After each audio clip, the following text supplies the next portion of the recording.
Welcome back to the Tipsy Ghost. We're your tipsy hosts, Sarah, and Lindsey. Hey guys. Hey. Hi.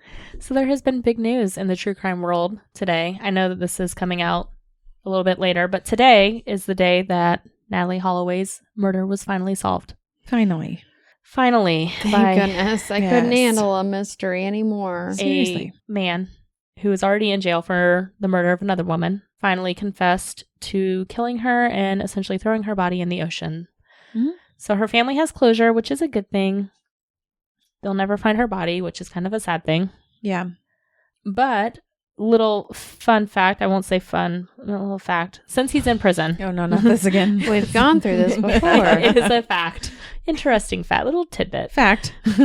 So he is serving a 28-year prison sentence in Peru for the murder of this other woman. Yeah. Peruvian law, you can't go to prison for more than 35 years unless you have a life sentence, which he doesn't have a life sentence. So he will get out. Okay. So his 20-year federal sentence will be served concurrently. Yeah. Okay. Which is not enough. But, I mean... So he will not very come to minimum. The US. He has 28 years. Yes. But even more of why he's a piece of crap, besides the fact that he's killed 2 women, is that he was trying to extort money out of her family. Yes, he was. I feel a little bit skeptical, I'm just going to be honest, about his actual confession. I bet you there's way more to that story. This was all part of a plea deal, so I have a feeling that he was kind of coerced into saying certain things. It sounds very lawyery, the things that he says. I know that they did a polygraph, I think, with him too. Polygraphs are so reliable. Insert my sarcasm. Right there. Right. But I don't know what else you're going to do at this point. I know. Like it's polygraph or not, he confessed. He did. He confessed, and that gives closure to the family. And that's great. I'm always going to wonder if there's more to the story, but he admitted to quite a bit. So yes. And we talked a few months ago about unsolved cases we wanted solved, and Natalee Holloway was not on my bingo card for ones I thought would be solved soon. Yes, because I just assumed that he had done it and that we would never be able to find out for sure. I'm going to give you guys another unsolved for my true crime. Oh, damn it. No. Listen, it is kind of a fascinating story. I know that you have done Dyatlov Pass. Yeah. Is that how I pronounce it? Dyatlov? Yeah. Dyatlov. Sarah said it better. We are going to talk about what is called the American Dyatlov Pass. Oh. Have you heard of this story? I haven't yet, so What's I'm excited. It called? The Yuba County 5. Wait. Nope. Proceed. Let's see. Okay.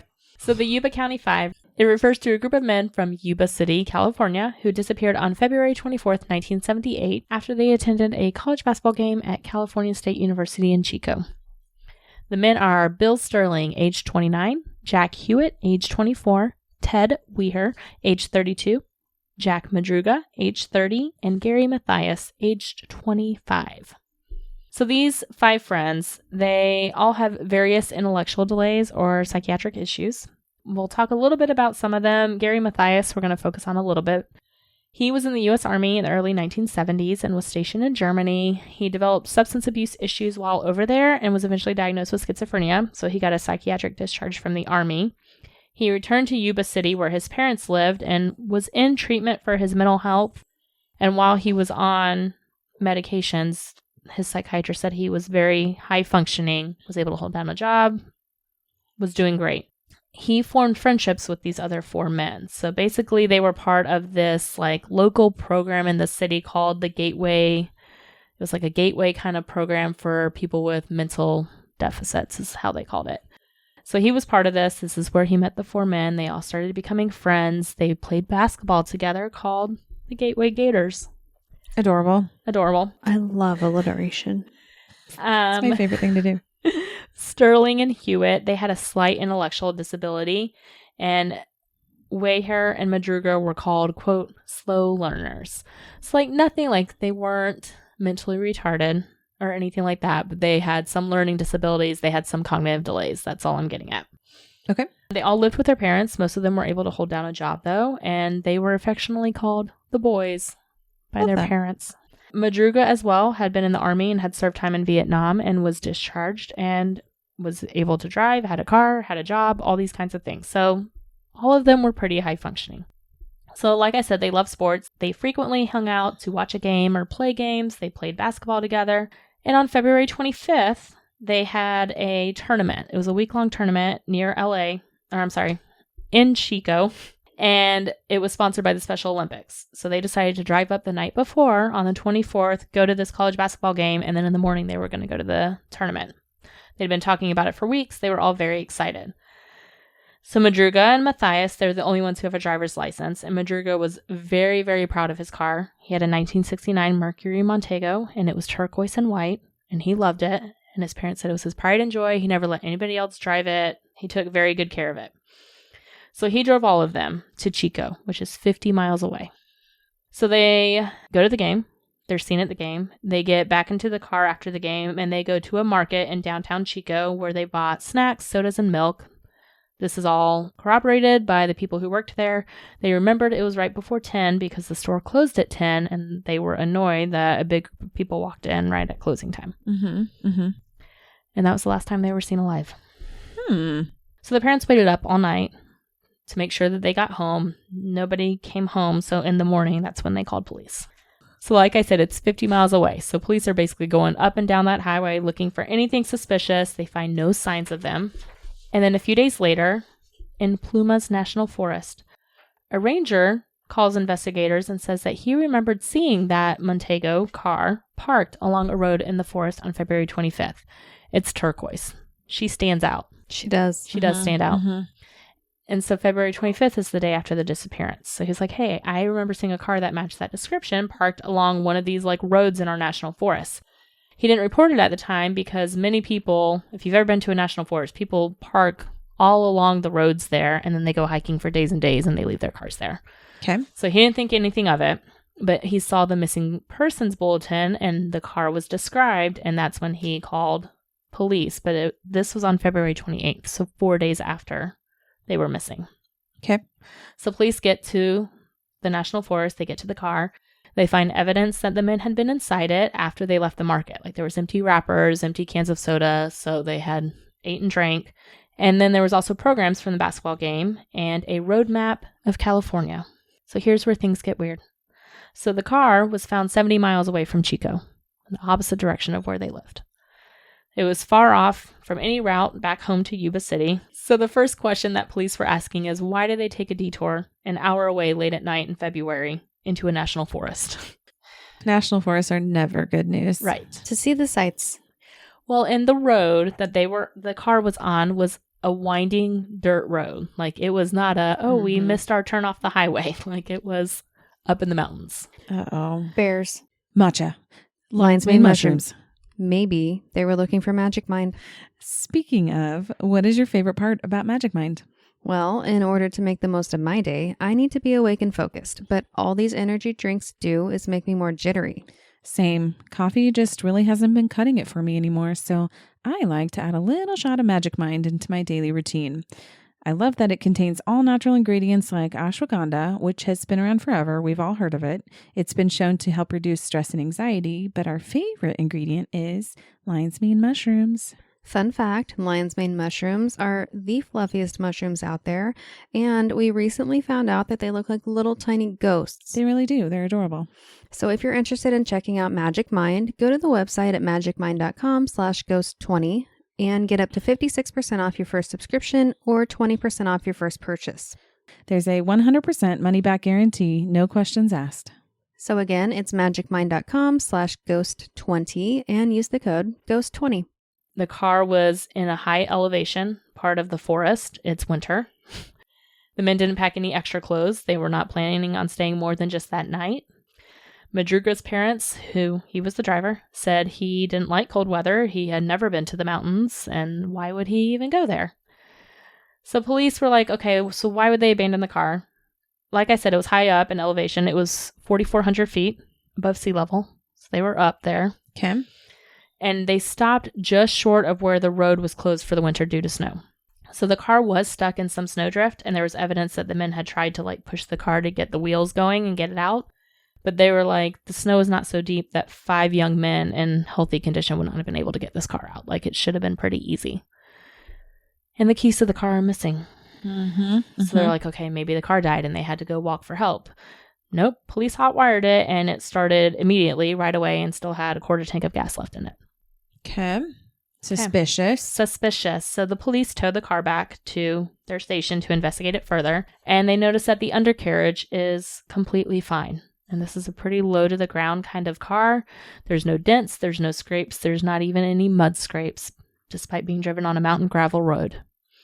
So they theorized either Madruga had driven extremely carefully in the night and had not hit any bumps or anything, or someone drove it who was very, very familiar with this road.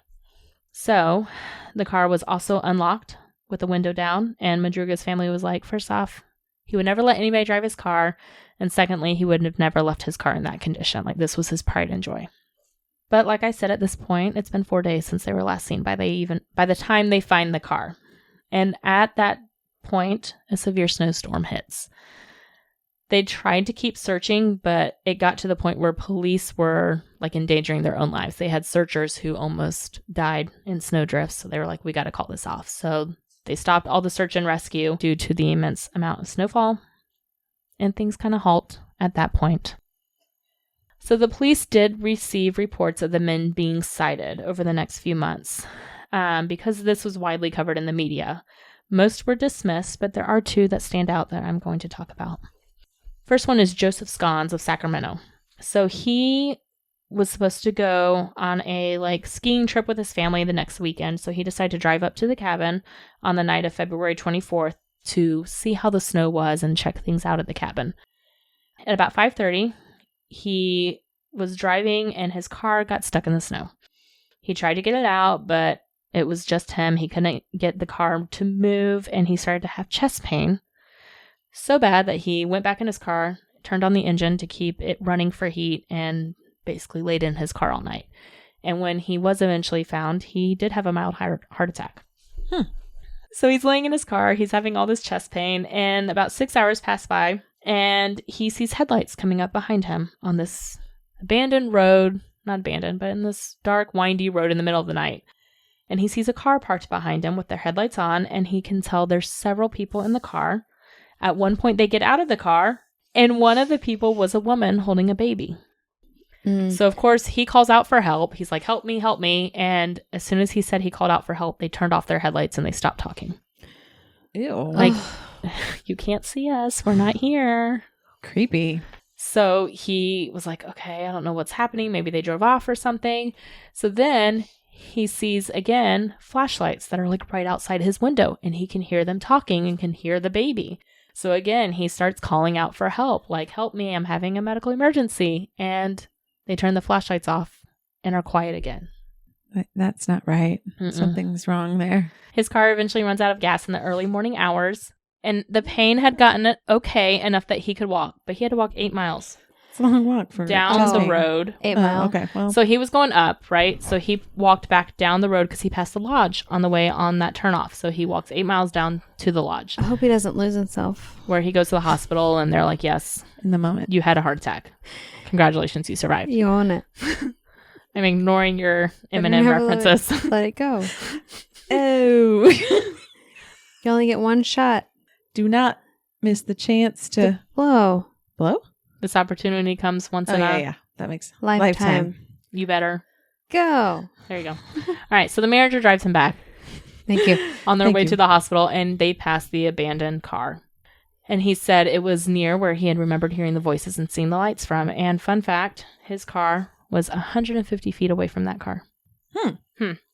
But police found his story a little iffy. So he was in, because he did have a heart attack, he was in a lot of pain, and he was almost delirious with the pain at some point. So they're like, his memory might be a little impacted here. Families don't really like this sighting because they say our sons would not have ignored someone's cries for help. Like, they were very helpful. They followed the rules. Like, they were almost, like, they were kind of, I don't want to say on the spectrum, but like enough to the point that they were like, we have to follow the rules. We don't want to get in trouble. We want to help everybody.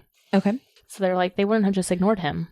Okay, so second story is from a woman who worked at a store in Brownsville, which is about 30 miles away from where the car was found. On March 3rd, she saw the flyers with the men's pictures on it with reward money posted for information, and that's when she came forward. So kind of a little off. She told deputies that 4 of the men had stopped at her store in a red pickup truck the day after their disappearance, and her store owner agreed. She said that she saw Hewitt and Sterling in a telephone booth outside the store, and she said the other 2 came inside, and they bought burritos, chocolate milk, and soda, and family has discounted the story because all of her descriptions of how they acted was not how they were at all. So take that for what it is. I will. All right. Time is passing. The snow is still there. They can't really search. They're not finding anything. Foul play is not really being ruled out because police don't really have much to go on at this point. So we're fast forwarding to June 4th. The snow is melting. I hope so. And a group of motorcyclists decide to go on the road. They reach a trailer that is maintained by the U.S. Forest Service. So in National Forest, they have these little trailers, camp out, cabin places for park rangers who need a place to stay for a little bit. So they get to this trailer and they find that the front window is broken in. And they're like, this is weird. So they open the door and they smell something. A dead body. They find Weher's decomposing body. Aw. So here come the police. So they return to Plumas National Forest. They start following the road from the trailer where the body was found to where the car had been found. And while they're traveling this road looking for anything, they start finding remains of the boys. Oh. So 2 of those remains were identified to be Madruga and Sterling. They were on opposite sides of the road about 11.4 miles from where the car had been found. So the trailer is about 20 miles away from where the car was found. That's a long walk. It's a long walk. And then they find 11 miles from where the car is found on the way to the trailer is where 2 remains are found. So Madruga's body had been partially consumed by animals at this point. It has been 4 months. Only bones remained of Sterling, and they were scattered over a pretty small area. Autopsy showed that they both died of hypothermia. Police think that one of them laid down to sleep because that's one of the last stages of hypothermia, and the other one stayed by his side because he didn't want to leave him. Oh, what a good friend. 2 days later, search and rescue is scouring the area, and Hewitt's father, this is the saddest part, found his own son's remains. Oh, he found his son's backbone under a bush about 2 miles northeast of the trailer. And before you ask, they knew it was his son because next to it was his shoes and his pants. Yeah. And his father identified those as well. The next day, a deputy sheriff finds a skull that's downhill from the bush about 300 feet away from where the backbone was found, and dental records confirm that it was, in fact, Hewitt. That's very sad. Very sad. His death was also confirmed to be from hypothermia. So about a quarter of a mile from the trailer, searchers find 3 Forest Service blankets and a rusted flashlight, but TBD if this was something the boys had used or if this was just something that had been left behind by a ranger. Matthias is the only body that to this day has still never been found. Police even were distributing his info to all of the California mental health hospitals, hoping maybe he got found and was dropped off, and they've never found him. So let's go back to the body that was found in the trailer. So this was Ted Weher. All right, so his body was on a bed, and he was wrapped in 8 sheets, including his head. Were all wrapped up. Autopsy showed that he died due to starvation and hypothermia. And here's where things get weird. Okay. He was a pretty stocky guy before, but by the time they found him, he had lost almost 100 pounds. Oh, wow. His beard had grown to the point that they suggested he lived as long as 13 weeks. What? And that's why he had lost all that weight over 13 weeks. His feet had frostbite, obviously, to the point of they were almost had gangrene on them. On a table next to the bed was a wallet with cash, which was his, jewelry that he always wore, like a ring and a necklace, and a partially melted candle. He was wearing a shirt and pants, but his shoes were never found. And also on the table was a gold Waltham watch that none of the families have claimed was any of theirs. So even more weird is, why did he die? Because this is like a trailer that has been set up by park rangers. They have left it supplied. No fire was ever lit in the trailer, despite there being a supply of matches, books, lots of things to burn for kindling. There was heavy forestry clothing that was in the cabin that they never used. There were some cans from a storage shed outside that had been opened and eaten, but inside the same shed was a locker that held dehydrated food and would have kept all 5 men fed for over a year. Oh. Wow. And it hadn't even been touched. Man. In another shed nearby on the property was a butane tank with a valve, and if they had turned that on, the trailer would have had heating. Oh, no. So Wayhair's family said that he lacked common sense as a result of his mental disability. And they said, he was such a rule follower, he didn't want to get in trouble for stealing food. Yeah. So, like, he literally starved himself to death rather than take this food. Poor guy. And they even told a story once of how the house was on fire while he was sleeping, and they had to drag him out of the bed because he said if he got out of bed, he would be in trouble. I hate that. I know. Police don't believe that he was alone in the trailer for many reasons. They think Matthias and possibly Hewitt had been there with him, so they were the two whose bodies were found near the property. The other two were still 10 miles away. So Matthias's shoes were in the trailer, and the cans of food were opened with a can opener that was familiar only to military men, which only Madruga or Matthias would have known. And Madruga was 10 miles away and had died that far away, so they think Matthias was there because he used the can opener. They think Matthias put Wayhair's shoes on, which is why they are missing, and got lost outside somewhere, and we just never found him. And they also think that because Wayhair was wrapped in sheets so tightly, someone must have done that for him. He wouldn't have been able to wrap himself up. So where does that lead us? We know that all 5 are dead, but we don't know why or how. There's no explanation for how they got there, why they were even in the forest in the first place. Their best theory they have after all these years is that Matthias had friends in a close town, and maybe they were attempting to visit them at 11 o'clock at night and got lost. Aww. And took a wrong turn that put them on a mountain road and didn't know what to do. They said that, they left the car for some reason, but instead of going back down the road towards where the lodge was that they would have passed, they just continued to go up the road and up the mountain instead. Oof. They believe that Madruga and Sterling died of hypothermia about halfway through that long walk, and then once the remaining 3 found the trailer, they broke the window to enter, but because they feared getting in trouble for theft, they did not use the food or the clothes or even the gas and the heat that was available. The case is still open. They have not closed it. And family believes that there was some wrongdoing here and that the men were forced up the mountain and somebody else was there. And forced him to live for 13 weeks? They think that they kept them there because that watch is there that is nobody's. They don't know how that watch was left there. Yeah. And they have all said our boys would not have gone up this mountain. They would not have even gone in the national park to begin with. I don't know. That's we'll never weird. know. It's weird. But it's also very sad and unfortunate that there was literally enough food for them. Right. He That's lived heartbreaking. And 3 heat. months. And heat. They would have had heat if they had just lit it. They didn't even try to light a fire. Do you think they knew that it was there because it was out in a shed? Yeah, so they had gone to the shed and there were some cans of food that they had gotten they got into it and out from eaten. there. And they said also in that shed was enough Yes. dehydrated food. And then there was a huge propane tank outside the trailer that if they had just turned it on, they would have had heat. Aw. And they said there was matches in the cabin. There was clothing in the cabin that they could have worn. They weren't wearing any of the clothing.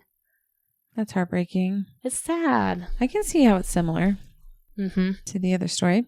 All died of hypothermia or starvation, but But also, it was in a park, and we know about those parks. we know about those parks, but it's also a death that sad that he let himself starve for 3 Yeah. months That's a Absolutely. rough rather thing. than steal the food that was there or Poor turn on guy. the heat. That's terrible. It's terrible. So I heard about that story, and people call it the American Dyatlov Pass because of the similarities to it. Mm-hmm. And I thought it was an interesting story. It is. I've never heard of it. Thank No, you. neither have I. You are welcome. Thank you for another Unsolved. You're welcome. I mean, we know kind of what happened. They died of starvation and hypothermia, but where's Matthias's Well- body? Why has it never been found?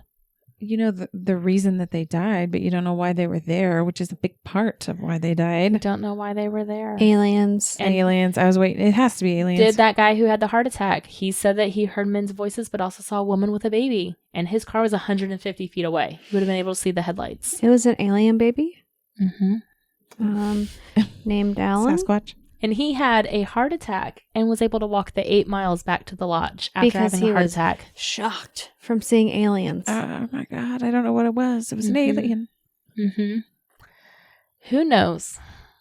All right, guys. Thanks so much for tuning in this week to our true crime episode. You can always find us at thetipsyghost.com with our socials linked from there, or send us an email at thetipsyghost@gmail.com. Please give us a 5-star rating and a great review anywhere you listen to podcasts. We really appreciate it, and it really does help. All right, guys. Thanks so much. We'll catch you next week. Okay, bye. Bye.